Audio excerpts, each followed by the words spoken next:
ಇಬ್ಬರು ಫೈಟ್ ಮಾಸ್ಟರ್ಗಳ ನಡುವೆ ನಡೀತಾ ಇರ್ತಕ್ಕಂಥ ರಿಯಲ್ ಫೈಟು ಇವತ್ತು ಪೊಲೀಸ್ ಸ್ಟೇಷನ್ ಮೆಟ್ಲೇರಿದೆ ಅಂತ ಹೇಳ್ಬೋದು. ನಮ್ಮ ಕನ್ನಡ ಚಿತ್ರರಂಗದ ಇಬ್ಬರು ಪ್ರಸಿದ್ಧ ಫೈಟ್ ಮಾಸ್ಟರ್ಗಳು ಯಾರಪ್ಪ ಅಂತಂದರೆ ಒಬ್ಬರು ರವಿ ವರ್ಮಾ ಅವರು, ಮತ್ತೊಬ್ಬರು ಡಿಫ್ರೆಂಟ್ ಡ್ಯಾನಿ ಅವರು. ಡಿಫ್ರೆಂಟ್ ಡ್ಯಾನಿ ಅಂತಂದರೆ ಡಿಫ್ರೆಂಟ್ ಫೈಟ್ಗಳಿಗೆ ಹೆಸರುವಾಸಿಯಾದಂತಹ ಸಾಹಸ ನಿರ್ದೇಶಕರು. ಅವರ ಕರಿಯರಲ್ಲಿ ಇಲ್ಲಿವರೆಗೂ 719ಕ್ಕೂ ಅಧಿಕ ಸಿನಿಮಾಗಳಿಗೆ ಸ್ಟಂಟ್ ಮಾಸ್ಟರ್ ಆಗಿ ಕೊರಿಯೋಗ್ರಫಿ ಮಾಡಿದ್ದಾರೆ, ಸಾವಿರಾರು ಫೈಟ್ಗಳನ್ನ ಮಾಡಿದ್ದಾರೆ. ಜೊತೆಗೆ ಫೈಟರ್ ಆಗಿಯೂ ಕೂಡ 300ಕ್ಕೂ ಅಧಿಕ ಸಿನಿಮಾಗಳನ್ನು ಮಾಡಿದ್ದಾರೆ. ಅಲ್ಲಿಗೆ 1000 ಸಿನಿಮಾಗಳ ಸರ್ದಾರ ಅಂದರೂ ತಪ್ಪಾಗಲ್ಲ. ಸೊ ಇಷ್ಟಕ್ಕೂ ರವಿ ವರ್ಮಾ ಮತ್ತು ಡಿಫ್ರೆಂಟ್ ಡ್ಯಾನಿ ಅವರ ನಡುವೆ ಏನಾಗಿದೆ, ಅವರು ಪೊಲೀಸ್ ಸ್ಟೇಷನ್ ಮೆಟ್ಲೇರುವಂಥ ಒಂದು ಪ್ರಮೇಯ ಏನು ಬಂತು ಅನ್ನೋದ್ರ ಬಗ್ಗೆ ಖುದ್ದು ಮಾತನಾಡೋದಕ್ಕೆ ನಮ್ಮ ಜೊತೆ ಸ್ಟಂಟ್ ಮಾಸ್ಟರ್ ಆದಂತಹ ಡಿಫ್ರೆಂಟ್ ಡ್ಯಾನಿ ಅವರೇ ಇದ್ದಾರೆ. ಸರ್, ಹೇಗಿದ್ದೀರಾ ಸರ್? ಯಾಕೆ ಸರ್, ಏನಾಯಿತು? ಪೊಲೀಸ್ ಸ್ಟೇಷನಲ್ಲಿ ನೀವು ರವಿ ಅವ್ರ ಮೇಲೆ ಒಂದು ಕಂಪ್ಲೇಂಟ್ ಲಾಡ್ಜ್ ಮಾಡಿದ್ದೀರಾ ಅಂತ ಕೇಳ್ಪಟ್ವಿ. ಏನಾಯಿತು ಸರ್ ಆ್ಯಕ್ಚುಲಿ? ಏನಿಲ್ಲ ಸರ್, ಅದು ಹೆಂಗಾಯ್ತಂದರೆ ಇತ್ತೀಚೆಗೆ ದಿನಗಳಲ್ಲಿ ಜಾಕಿ ಪಿಕ್ಚರ್ 15ನೇ ತಾರೀಕು ರಿಲೀಸ್ ಆಯ್ತಲ್ಲ, ಅದರಲ್ಲಿ ಕೆಲವು ಮೀಡಿಯಾದವರು ಅವ್ರಿಗೆ ಇಂಟ್ರ್ಯೂ ತೊಗೊಂಡಿದ್ದಾರೆ. ಈ ಥರ ಸರ್ ಜಾಕಿ ಫಿಲಮ್ ಬರ್ತಾ ಇದೆ, ಫೈಟ್ಗಳೆಲ್ಲ ನೀವು ಯಾವ ಥರ ಮಾಡಿದ್ದೀರಾ ಅಂತ. ಜಾಕಿ ಪಿಕ್ಚರು ನಾನು ಫುಲ್ ಫೈಟ್ ಎಲ್ಲ ನಾನೇ ಮಾಡಿದ್ದು, ಒಂದೇನೋ ಡ್ಯಾನಿ ಮಾಡಿದ್ದಾನೆ. ಬಟ್ ಅವ್ರು ಮಾಡಿರೋದ್ರಲ್ಲಿ ಇನ್ನೂ ಏನಾರು ಒಂದು ಬೇಕಿತ್ತು ಅಂದ್ಬಿಟ್ಟು ಹೇಳ್ತಾಯಿದ್ರು. ಅವ್ರು 2-3 ಚಾನಲ್ ಯಾವುದೋ ಹೇಳಿದ್ದಾರೆ. ಅದು ನನಗೆ ಬೇಜಾರಾಯಿತು. ಏನಪ್ಪ ಬೆಂಕಿ ಫೈಟು ಎಕ್ಸ್ಟ್ರಾರ್ಡ್ನರಿ, ಈ ಫೈಟು ನೋಡಿದ್ರೆ ಅಷ್ಟು ಚೆನ್ನಾಗಿ ತಗೊಟ್ಟಿದ್ದೀನಿ, ಮತ್ತು ಬಂಡಿ ಫೈಟ್ ಎಲ್ಲ ತುಂಬ ಚೆನ್ನಾಗಿದೆ, ಎಲ್ಲರೂ ಅಷ್ಟು ಒಪ್ಕೊಂಡ್ರು. ಆಮೇಲೆ ಈ ಫೈಟನ್ನ ಪ್ರಭುದೇವರವರು ಬೆಂಕಿ ಫೈಟನ್ನು ನೋಡ್ಬಿಟ್ಟು ಕರೆದ್ರು ಅಂತ ಹಿಂದಿದ್ದೆಲ್ಲ ನನಗೆ ನೆನಪಾಯಿತು. ಇದನ್ನು ರವಿ ವರ್ಮನವರೇ ಬೆಳೆಸ್ಕೊಂಡಿದ್ದು, ಇಲ್ಲಾಂದ್ರೆ ನಾನು ಮರ್ತುಬಿಟ್ಟಿದ್ದೆ. ಬಿಡು, ಏನೋ ಒಂದೊಬ್ಬರು ಚೆನ್ನಾಗಿದ್ದರೆ ಚೆನ್ನಾಗಿರಲಿ ಬಿಡು ಅಂದ್ಬಿಟ್ಟು ಅವರು ಗೃಹ ಪ್ರವೇಶಕ್ಕೆ ಕರೆದ್ರು. ಅವ್ರ ಮನೆಗೆ ನಾನು ಹೋದೆ. ಒಳ್ಳೆ ಫ್ರೆಂಡ್ಲಿ ಥರನೇ ಇದ್ದು. ಏನು ಇದಕ್ಕಿದ್ದಾಗಲೂ ಅದು ಅವ್ರು ಮಾಡ್ಕೊಂಡಿದ್ದು, ನಾನು ಮಾಡ್ಕೊಂಡಿರೋದಲ್ಲ. ಆವಾಗ ನಾನು ನ್ಯೂಸ್ ಫಸ್ಟಲ್ಲಿ ನಾನು ಇರೋ ವಿಷಯ ನಾನು ಹೇಳಿದೆ. ಇದನ್ನು ಅವರು ಒಂಥರ ಕೋಪ ಮಾಡಿಕೊಂಡು ಡ್ರಿಂಕ್ಸ್ ಮಾಡಿಬಿಟ್ಟು ನನಗೆ ಒಂದು 4-5 ಸರಿ ಫೋನ್ ಮಾಡಿದ್ದಾರೆ. ನಾನು ಫೋನ್ ತೆಗಿಯೋಕ್ಕಾಗಲಿಲ್ಲ, ಹಾಸ್ಪಿಟ್ಲಿದ್ದೆ. ಆಗ ನಮ್ಮ ಅಸಿಸ್ಟೆಂಟಿಗೆ ಫೋನ್ ಮಾಡಿಬಿಟ್ಟು ಈ ಥರ ತುಂಬ ಕೆಟ್ಟದಾಗಿ ಇದು ಮಾಡೋದು, ನಾನು ಮಾಸ್ತಿಗುಡಿಲೇ ನಾನು ಮೀಡಿಯಾದಲ್ಲಿ ಏನೇನೋ ಮಾತಾಡಿದ್ದಾರೆ ಅನಿಲ್ ಬಗ್ಗೆ ಉದಯ್ ಬಗ್ಗೆ ಎಲ್ಲ, ನಾನು ಆವಾಗಲೇ ಅವನ್ನ ಎತ್ತಿಸ್ಬಿಡ್ತಾ ಇದ್ದೆ, ನಮ್ಮ ಅಕ್ಕ ಬೇಡ ಅಂತ ಅಂದರು. ತಿರ್ಗಿ ಹಂಗೆ ಅವನಿಗೆ ಇದು ಮಾಡ್ತಾನೋ, ನಿಲ್ ಬತ್ತಾನೆ ಏನು ಬತ್ತಾನೆ ನನಗೆ ವಿಷಯ ಹೇಳು ಅಂದ್ಬಿಟ್ಟು ಹೇಳು ಕೊಲೆ ಬೆದರಿಕೆ ಕೊಟ್ಟರು. ಅಲ್ಲ, ನಮಗೂ ನೆನಪಿದೆ, ನಾವು ಇನ್ಫ್ಯಾಕ್ಟ್ ನಿಮ್ಮದು ಫೋನೋ ಎಲ್ಲ ತೊಗೊಂಡಿದ್ವಿ ಮಾಸ್ತಿ ಗುಡಿ ದುರಂತ ಆದಾಗ. ಸೊ ಸೇಫ್ಟಿ ಮೆಜರ್ಸ್ ಇಲ್ಲದೆ ಮಾಡೋದು ಎಷ್ಟು ಮಟ್ಟಿಗೆ ಸರಿ ಅಂತಕ್ಕಂಥ ಇದರಿಂದ ಸೊ ಆಲ್ಮೋಸ್ಟ್ ಅಲ್ಲಿ ಎಲ್ಲ ಫೈಟ್ ಮಾಸ್ಟರ್ಗಳದ ಒಪಿನಿಯನ್ನ ತೊಗೊಂಡಿದ್ವಿ. ಆ ನಿಟ್ಟಿನಲ್ಲಿ ನಾವು ಕೂಡ ಒಂದು ಫೋನ್ ಕಾಲ್ ತೊಗೊಂಡಿದ್ವಿ. ಸೊ ಒಬ್ಬ ಸಾಹಸ ನಿರ್ದೇಶಕ ರಿಸ್ಕಿ ಫೈಟ್ಸ್ನ ಮಾಡಿಸ್ತಿದ್ದಾರೆ ಅಂದಾಗ ಸೇಫ್ಟಿ ಮೆಜರ್ಮೆಂಟ್ಸು 100% ತೊಗೊಳ್ಳೇಬೇಕು. ಆ ನಿಟ್ಟಿನಲ್ಲಿ ನಿಮ್ಮನ್ನು ನಾವು ಕೂಡ ಮಾತಾಡ್ಸಿದ್ವಿ. ಆ ಟೈಮಲ್ಲಿ ನೀವು ಆ ಥರದ್ದು ಏನು ಮಾತಾಡಿದ್ರಂತೆ? ಅದೇ ಇವಾಗ ನೋಡಿ, ಎಲ್ಲ ಚಾನಲಲ್ಲೂ ಕೂಡ ಮಾಸ್ತಿ ಗುಡಿಲಿ ಮಾಸ್ಟರ್ ನಿಮ್ಗೆ ಅದೇ ಸೀಕ್ವೆನ್ಸ್ ನಿಮಗೆ ಕೊಟ್ಟರೆ ನೀವು ಅವ್ರಿಗೆ ಏನು ಸೇಫ್ಟಿ ಕೊಡ್ತಾ ಇದ್ದೀರಿ ಅಂತ ಹೇಳಿದ್ರು. ನಾನು ಹಿಂಗೆ ಸೇಫ್ಟಿ ಕೊಡ್ಬೋದಾಗಿತ್ತು ಈ ಥರ ಅಂತ ನಾನು ಒಳ್ಳೇದೇ ಹೇಳಿದ್ದೀನಿ. ಈಗ ನಾನು ಒಳ್ಳೆಯದೇ ಪ್ರತಿಯೊಂದು ಚಾನಲಲ್ಲೂ ಇಲ್ಲ, ನಾನು ಗ್ರೀನ್ ಮ್ಯಾಟಲ್ಲಿ ಅದನ್ನು ಮಾಡ್ಕೊಂಡು ಅವ್ರು ಜಂಪ್ ಮಾಡಿಸ್ಬೋದಾಗಿತ್ತು, ಇಲ್ಲ ಅವ್ರಿಗೆ ರೋಪ್ ಹಾಕ್ಬಿಟ್ಟು ಒಳಗಡೆಯಿಂದ ರೋಪ್ ಹಾಕ್ಬಿಟ್ಟು ಅವ್ರಿಗೆ ಸೇಫ್ಟಿ ಮಾಡ್ಬೋದಾಗಿತ್ತು. ಆ ಥರದ್ದೆಲ್ಲ ಅವ್ರಿಗೆ ಏನು ಬೇಕೋ ಸೇಫ್ಟಿ ಥರ ನಾನು ಇರೋ ವಿಷಯನ ಮಾತಾಡಿದ್ದೀನಿ.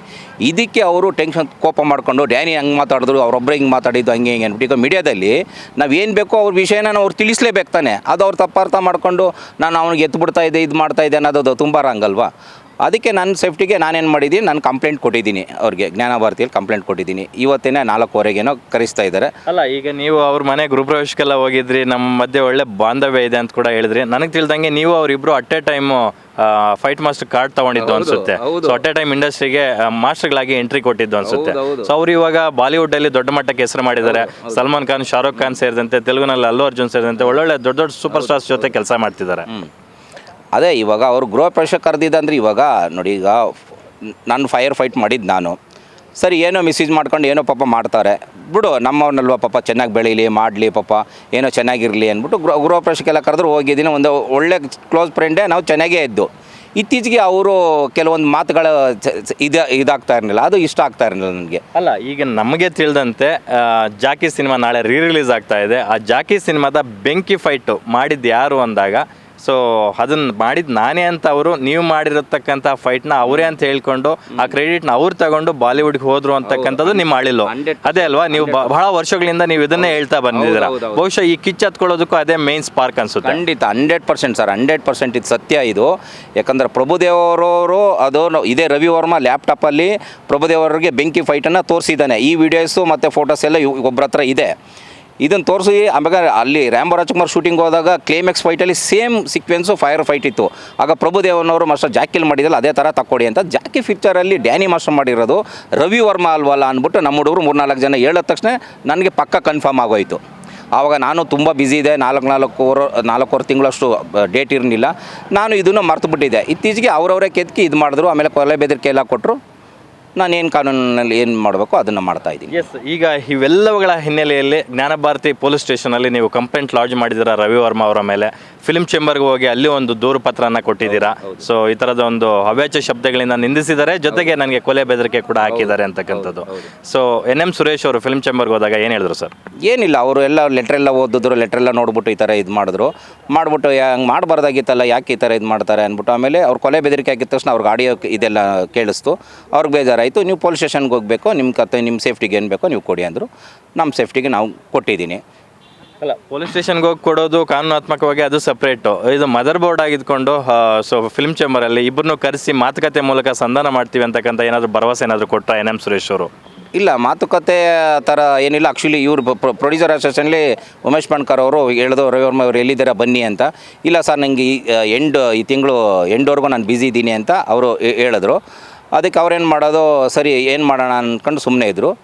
ಬಟ್ ಫಿಲಿಮ್ ಚೇಂಬರ್ ಅವರು ನಮಗೆ ಕರೆದ್ಬಿಟ್ಟು ಅವರು ನಮ್ಮಿಬ್ಬರನ್ನ ಏನೂ ಇದು ಮಾಡಿಲ್ಲ. ಮಾಡೋಣ ಅಂದ್ಕೊಂಡು ಅದೇ ಒಂದು ಮಾಡೋಣ. ಅದು ಯಾಕಂದ್ರೆ ನಮ್ಮ ಸ್ಟೆಂಟ್ ಯೂನಿಯನ್ ಇದೆಯಲ್ಲ ಫಸ್ಟು, ಇಲ್ಲೆಲ್ಲ ಮೊದಲು ಡಿಸೈಡ್ ಆಗಲಿ, ಆಮೇಲೆ ನಾವು ಇದು ಮಾಡೋಣ ಅಂದ್ಕೊಂಡಿದ್ರು. ಅಷ್ಟರೊಳಗಡೆ ಯಾಕಂದರೆ ನನಗೇನು ಸೇಫ್ಟಿ ಇದೆ ಅಲ್ವಾ. ಈಗ ಕುಡಿದ್ಬಿಟ್ಟು ನೈಟಲ್ಲಿ ಯಾರ್ಯಾರು ಏನಾದ್ರು ಕಳಿಸ್ಬೋದು, ಇದು ಮಾಡ್ಬೋದು. ಅದಕ್ಕೆ ನನ್ನ ರಕ್ಷಣೆಗೋಸ್ಕರ ನಾನು ಫಸ್ಟೇ ಕಂಪ್ಲೇಂಟ್ ಕೊಟ್ಟಿದ್ದೀನಿ. ಸೊ ಪೊಲೀಸ್ ಸ್ಟೇಷನಲ್ಲಿ ಇನ್ಸ್ಪೆಕ್ಟರ್ ಏನು ಹೇಳಿದ್ರು ಸರ್? ಯಾಕಂದರೆ ಈ ಥರ ಸ್ಟೇಷನಲ್ಲಿ ಯೂಶ್ವಲಿ ಕಂಪ್ಲೇಂಟ್ ಕೊಟ್ಟಿದ ತಕ್ಷಣ ಒಂದು FIR ಮಾಡ್ಕೊತಾರೆ. ಬಹುಶಃ ನಿಮ್ಮದು FIR ಆಗಿಲ್ಲ ಅನಿಸುತ್ತೆ, NCR ಮಾಡ್ಕೊಂಡಿದ್ದಾರೆ ಅನಿಸುತ್ತೆ. NCR ಮಾಡ್ಕೊಂಡಾಗ ಬಹುಶಃ ಇಬ್ಬರನ್ನೂ ಕರೆಸಿ ಮಾತಾಡುವಂಥ ಒಂದು ಪ್ರಯತ್ನ ನಡೆಯುತ್ತೆ. ಸೊ ಆ ನಿಟ್ಟಿನಲ್ಲಿ ಏನು ಕೇಸ್ ಎಲ್ಲಿವರೆಗೂ ಬಂದಿದೆ ಸರ್? ಇಲ್ಲ, ಅದೇ ಇವತ್ತು ಇನ್ಸ್ಪೆಕ್ಟ್ರು ಫೋನ್ ಮಾಡಿದ್ದಾರೆ ರವಿ ವರ್ಮನ್ಗೆ. 4:15 ನಾನು ಬರ್ತೀನಿ ಅಂತ ಹೇಳಿದ್ದಾನೆ. ನಾನು ಹೋಗಿ ಮೀಟ್ ಮಾಡ್ತೀನಿ. NCR ಕೊಟ್ಟಿದ್ದಾರೆ ನನಗೆ. ಕೊಟ್ಬಿಟ್ಟು ಮುಂದೆ ನನಗೇನು ಬೇಕೋ, ನನಗೆ ರಕ್ಷಣೆ ಬೇಕಷ್ಟೇ. ಏನಾದ್ರು ಹೆಚ್ಚು ಕಡಿಮೆ ಆದರೆ ರವಿ ವರ್ಮನೇ ಕಾರಣ ಅಂತ ನಾನು ಇದು ಮಾಡ್ತೀನಿ. ಆಮೇಲೆ ಇನ್ನೊಂದು, ನನ್ನ ಪರ್ಸ್ನಲಾಗೆ ಪ್ರಭುದೇವ ಅವ್ರ ಹತ್ರ ಹೋಗ್ಬಿಟ್ಟು ನಾನು ಅವ್ರನ್ನ ಮೀಟ್ ಮಾಡಿಬಿಟ್ಟು, ಸರ್ ನೀವು ಯಾವ ಫೈಟ್ನ ಕೇಳ್ಬಿಟ್ಟು ಕರೆದ್ರಿ ಅಂತ ನಾನು ಮುಂದೆ ಕೇಳ್ತೀನಿ. ಅದಕ್ಕೆ ಇನ್ನೊಂದು ಸರಿ ನಾನು ಪ್ರೆಸ್ ಮೀಟ್ ಮಾಡ್ತೀನಿ.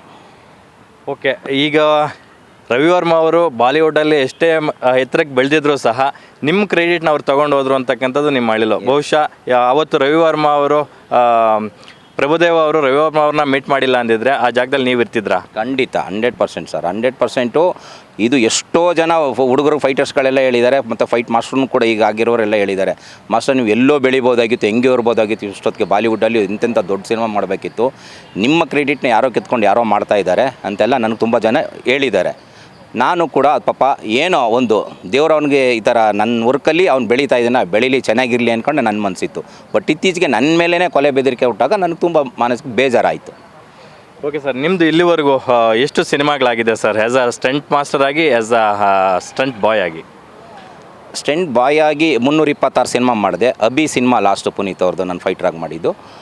ಮತ್ತು ಫೈಟ್ ಮಾಸ್ಟರ್ ಆಗಿ 719 ಮೂವಿ ಆಗಿದೆ. ಇವತ್ತೊಂದು ಶೂಟಿಂಗು ಮಾಡಿದ್ರೆ 720 ಸಿನಿಮಾ ಆಗುತ್ತೆ. ಸೂಪರ್ ಸರ್, ಅಲ್ಲಿಗೆ ನಾವು ನಿಮ್ಮನ್ನು 1000 ಸಿನಿಮಾಗಳ ಸರ್ದಾರ ಅಂತ ಕರಿಬೋದು. ಖಂಡಿತ ಸರ್. ಇನ್ನು ಎಷ್ಟೇ ಸಿನಿಮಾ ಮಾಡಲಿ, ಏನೇ ಸಿನಿಮಾ ಮಾಡಲಿ, ದಿನ ಕಲಿಯೋದು ಎಲ್ಲ ಥರ ಹೊಸದಿರುತ್ತೆ ನಮಗೆ. ನಾವು ದಿನ ಒಂದು ಕಲಿಯೋದು, ಯಾಕಂದರೆ ಯಾವತ್ತೂ ನಾನು ಅನ್ನಬಾರ್ದು. ಒಬ್ಬ ಫೈಟ್ ಮಾಸ್ಟರ್ಗಳು ನಿಮ್ಮೊಂದು ಒಂದು ಕಲೆ ಇರುತ್ತೆ, ಇನ್ನೊಬ್ಬರ ಹತ್ರ ಒಂದು ಕಲೆ ಇರುತ್ತೆ, ನಮ್ಮ ಹತ್ರ ಒಂದು ಕಲೆ ಇರುತ್ತೆ. ಅದು ಕತೆ ತಕ್ಕಂತೆ ನಾವು ಏನೇನು ಬೇಕೋ ಕ್ರಿಯೇಟ್ ಮಾಡಿ ತೆಗಿತೀವಿ. ಯಾರು ಇಲ್ಲಿ ಒಬ್ಬೊಬ್ಬರು ಫೈಟರ್ಸ್ನ ಯಾರನ್ನು ಇದು ಏಳಿಸ್ಬಾರ್ದು. ಅವ್ರ ಟ್ಯಾಲೆಂಟ್ ಅವರು ತಗೊಂಡು ಹೋಗ್ತಾ ಇರುತ್ತೆ ಅಷ್ಟೇ. ಇನ್ ಕೇಸ್ ಇವತ್ತಿನ ಮಾತುಕತೆಯಲ್ಲೂ ಒಂದು ನಿಮಗೆ ಮನಸ್ಸಿಗೆ ಸಮಾಧಾನವಾಗುವಂಥ ಒಂದು ರಿಸಲ್ಟ್ ಬರಲಿಲ್ಲ ಅಂದಾಗ ಮಾತುಕತೆ ಮೂಲಕ ವಾಟ್ ನೆಕ್ಸ್ಟ್ ಸರ್, ಏನು ಮಾಡ್ತೀರಾ?